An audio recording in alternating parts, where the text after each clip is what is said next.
ঘরে থাকা কাতান শাড়ি দিয়ে কিভাবে এত সুন্দর একটা আনারকলি ডিশ বানিয়ে ফেলাম সেই ভিডিওটি আপনাদের সাথে শেয়ার করব আজকে। হ্যালো এভরিওয়ান, আসসালামু আলাইকুম। কেমন আছেন সবাই? আশা করছি সবাই অনেক অনেক ভালো আছেন। আমিও আলহামদুলিল্লাহ ভালো আছি। অনেকদিন ধরে এই কাতান শাড়িটা পরা হচ্ছিল না, পরে ভাবলাম এই কাতান শাড়ি দিয়ে আজকে আনারকলি ডিশ বানিয়ে ফেলবো। আর আমি কিন্তু আজকে এই আনারকলি ড্রেসের মাপ সহ A to Z সবকিছুই বলে দেবো। যারা এরকম করে আনারকলি ড্রেস বানাতে চান তারা অবশ্যই ভিডিওটি আপনাদের প্রোফাইলে শেয়ার করে রাখবেন, তাহলে খুব ইজিলি ভিডিওটি দেখে আনারকলি ড্রেস খুব সহজে বানিয়ে ফেলতে পারবে। প্রথমে আমি শাড়ি থেকে আঁচলটা আলাদা করে কেটে নিয়েছি, তারপরে আঁচলের মধ্যে যে বাড়তি কাপড়টা ছিল সেটাও কেটে নিয়েছি। আঁচলের এই অংশটা আমার বডি পার্টে থাকবে, এজন্য মাপ করে কাপড়ের দুই পাশে পাড়গুলো আমি কেটে নিচ্ছিলাম। আর এই আঁচলে মোট কাপড় আমি 42 ইঞ্চি পর্যন্ত কেটে নিয়েছি। এরপরে লম্বা করে একটা ভাঁজ দিয়ে মাঝ বরাবর আরেকটা ভাঁজ দিয়ে নিয়েছি। এরপরে শোল্ডারের জন্য 6 ইঞ্চি পরিমাণ দাগ কেটে নিয়েছি। এরপরে আর্মহোলের জন্য আমি 7 ইঞ্চি পরিমাণে দাগ কেটে নিয়েছি। গলার লম্বাটা এখানে আমি 4.5 ইঞ্চি পরিমাণে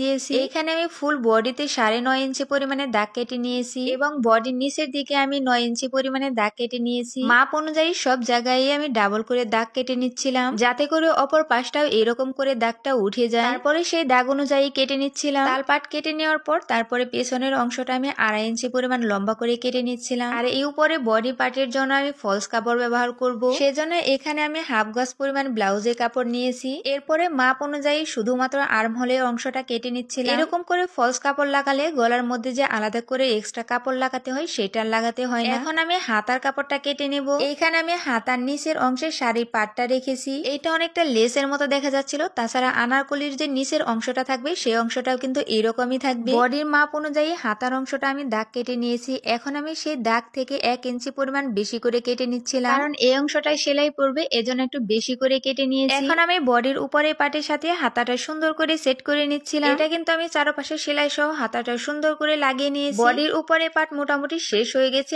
এখন হচ্ছে নিচের পাটের কাজ। এখন যে পাটটা দেখাবো এই পাটটা কিন্তু খুবই মনোযোগ সহকারে দেখতে হবে, কারণ শাড়ির সঠিক ভাঁজ না জানলে কিন্তু আনারকলি ড্রেস বানানো যাবে না, সেজন্য এই অংশটা খুবই মনোযোগ সহকারে দেখতে হবে। প্রথমে আমি শাড়িটা সুন্দর করে 4টা ভাঁজে ভাঁজ করে নিয়েছি। এই 4টা ভাঁজে যেন 8টা পাট হয়। তারপর মাঝখান বরাবর আরো একটা ভাঁজ করে দিতে হবে। এরপরে গুনে গুনে মোট 16টা পাট বানাতে হবে। 16টা ভাঁজ যদি না হয় তাহলে ভাববেন যে আপনার আনারকলি ড্রেসটা কাটা সঠিক হচ্ছে না। আমি কিন্তু এখানে পুরো শাড়িটাই নিয়েছি, শুধুমাত্র আঁচলের অংশটা বাদ দিয়ে। আমি উপরে অংশে মাপের হিসাবটা বলে দিচ্ছি, এটা কিন্তু খুবই মনোযোগ সহকারে শুনতে হবে। উপরে আমার এখানে পাশাপাশি মাপ হয়েছে 9.5 ইঞ্চি। 9.5 ইঞ্চিকে 2 দিয়ে ভাগ করতে হবে, যা হয় সেই অনুযায়ী সুন্দর করে মাঝখান বরাবর দাগ কেটে নিতে হবে। তারপর সেই মাঝখানের দাগ থেকে দুই পাশে 1.5 ইঞ্চি পরিমাণে দাগ কেটে নিতে হবে। এখন হচ্ছে নিচের যে পাড়ের অংশটা আছে সেইখান থেকে মোট 9 ইঞ্চি পরিমাণ উপরে দাগ কেটে নিতে হবে। আর এই দাগটা আমি একেবারে লম্বালম্বি ভাবে দিয়ে নিচ্ছিলাম। এখন সেই 1.5 ইঞ্চি থেকে 9 ইঞ্চি পরিমাণ কোনাকুনি ভাবে একটা সুন্দর ভাবে দাগ কেটে নিতে হবে। একটু খেয়াল করে দেখে নেবেন আমি কিভাবে 1.5 ইঞ্চি থেকে 9 ইঞ্চি পরিমাণে দাগ কেটে নিচ্ছিলাম। আর এইটা কিন্তু অপর পাশে যে 1.5 ইঞ্চি পরিমাণে দাগ কেটে নিয়েছিলাম এইখানেও কিন্তু সেম একইভাবে দাগ কেটে নিতে হবে। আর এই দাগ অনুযায়ী আমি ঠিক 9 ইঞ্চি পরিমাণে কেটে নিব। যারা একবার দেখে বুঝতে পারবেন না তারা ভিডিওটি শেয়ার করে রাখবেন, যাতে করে বারবার দেখেই বুঝে নিতে পারে। দুই পাশে 9 ইঞ্চি পরিমাণ কেটে নেওয়ার পর ঠিক এরকম অবস্থায় এসেছে।